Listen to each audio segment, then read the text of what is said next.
Aku berkata kepadamu, sesungguhnya, siapa yang masuk ke dalam kandang domba dengan tidak melalui pintu, tetapi dengan memanjat tembok, ia adalah seorang pencuri dan seorang perampok. Tetapi siapa yang masuk melalui pintu, ia adalah gembala domba. Untuk dia penjaga membuka pintu, dan domba-domba mendengarkan suaranya. Dan ia memanggil domba-dombanya masing-masing menurut namanya, dan menuntunnya keluar. Jika semua dombanya telah dibawanya keluar, ia berjalan di depan mereka, dan domba-domba itu mengikuti dia, karena mereka mengenal suaranya. Tetapi seorang asing pasti tidak mereka ikuti, malah mereka lari daripadanya, karena suara orang-orang asing tidak mereka kenal. Itulah yang dikatakan Yesus dalam perumpamaan kepada mereka, tetapi mereka tidak mengerti apa maksudnya ia berkata demikian. Maka kata Yesus sekali lagi, Aku berkata kepadamu, sesungguhnya, akulah pintu ke domba-domba itu. Semua orang yang datang sebelum aku adalah pencuri dan perampok, dan domba-domba itu tidak mendengarkan mereka. Akulah pintu. Barang siapa masuk melalui aku, ia akan selamat, dan ia akan masuk dan keluar, dan menemukan padang rumput. Pencuri datang hanya untuk mencuri dan membunuh dan membinasakan. Aku datang supaya mereka mempunyai hidup dan mempunyainya dalam segala kelimpahan.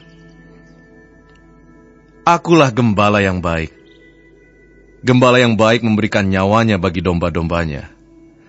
Sedangkan seorang upahan yang bukan gembala dan yang bukan pemilik domba-domba itu sendiri, ketika melihat serigala datang, meninggalkan domba-domba itu, lalu lari, sehingga serigala itu menerkam dan mencerai-beraikan domba-domba itu. Ia lari karena ia seorang upahan, dan tidak memperhatikan domba-domba itu. Akulah gembala yang baik, dan aku mengenal domba-dombaku, dan domba-dombaku mengenal aku, sama seperti Bapa mengenal aku dan aku mengenal Bapa, dan aku memberikan nyawaku bagi domba-dombaku. Ada lagi padaku domba-domba lain, yang bukan dari kandang ini. Domba-domba itu harus kutuntun juga, dan mereka akan mendengarkan suaraku, dan mereka akan menjadi satu kawanan dengan satu gembala. Bapa mengasihi aku, oleh karena aku memberikan nyawaku untuk menerimanya kembali. Tidak seorang pun mengambilnya daripadaku, melainkan aku memberikannya menurut kehendakku sendiri. Aku berkuasa memberikannya, dan berkuasa mengambilnya kembali. Inilah tugas yang kuterima dari Bapakku.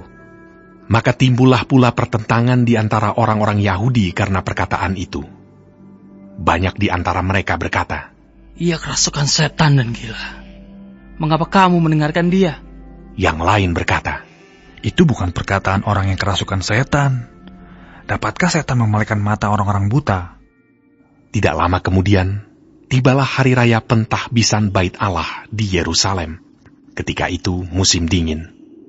Dan Yesus berjalan-jalan di Bait Allah, di Serambi Salomo.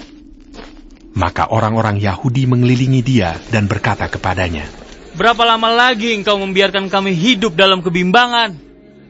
Jikalau engkau Mesias, katakanlah terus terang kepada kami.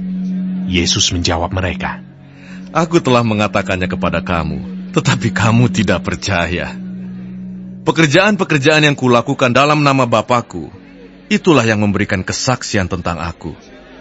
Tetapi kamu tidak percaya, karena kamu tidak termasuk domba-dombaku. Domba-dombaku mendengarkan suaraku, dan aku mengenal mereka, dan mereka mengikut aku. Dan aku memberikan hidup yang kekal kepada mereka, dan mereka pasti tidak akan binasa sampai selama-lamanya, dan seorang pun tidak akan merebut mereka dari tanganku. Bapakku yang memberikan mereka kepadaku lebih besar daripada siapapun, dan seorang pun tidak dapat merebut mereka dari tangan Bapa. Aku dan Bapa adalah satu. Sekali lagi, orang-orang Yahudi mengambil batu untuk melempari Yesus. Kata Yesus kepada mereka, Banyak pekerjaan baik yang berasal dari Bapakku yang kuperlihatkan kepadamu. Pekerjaan manakah di antaranya yang menyebabkan kamu mau melempari aku? Jawab orang-orang Yahudi itu. Bukan karena suatu pekerjaan baik maka kami mau melempari engkau, melainkan karena engkau menghujat Allah. Dan karena engkau, sekalipun hanya seorang manusia saja, menyamakan dirimu dengan Allah. Kata Yesus kepada mereka, Tidakkah ada tertulis dalam kitab Taurat kamu, Aku telah berfirman, kamu adalah Allah. Jikalau mereka, kepada siapa firman itu disampaikan, disebut Allah, sedang kitab suci tidak dapat dibatalkan, masihkah kamu berkata kepada Dia yang dikuduskan oleh Bapa dan yang telah diutusnya ke dalam dunia, engkau menghujat Allah, karena aku telah berkata, aku anak Allah. Jikalau aku tidak melakukan pekerjaan-pekerjaan Bapakku, janganlah percaya kepadaku. Tetapi jikalau aku melakukannya, dan kamu tidak mau percaya kepadaku, percayalah akan pekerjaan-pekerjaan itu, supaya kamu boleh mengetahui dan mengerti bahwa Bapa di dalam aku, dan aku di dalam Bapa. sekali lagi mereka mencoba menangkap Dia, tetapi Ia luput dari tangan mereka. Kemudian Yesus pergi lagi ke seberang Yordan, ke tempat Yohanes membaptis dahulu, lalu Ia tinggal di situ. Dan banyak orang datang kepadanya dan berkata, Yohanes memang tidak membuat satu tanda pun, tetapi semua yang pernah dikatakan Yohanes tentang orang ini adalah benar. dan banyak orang di situ percaya kepadanya.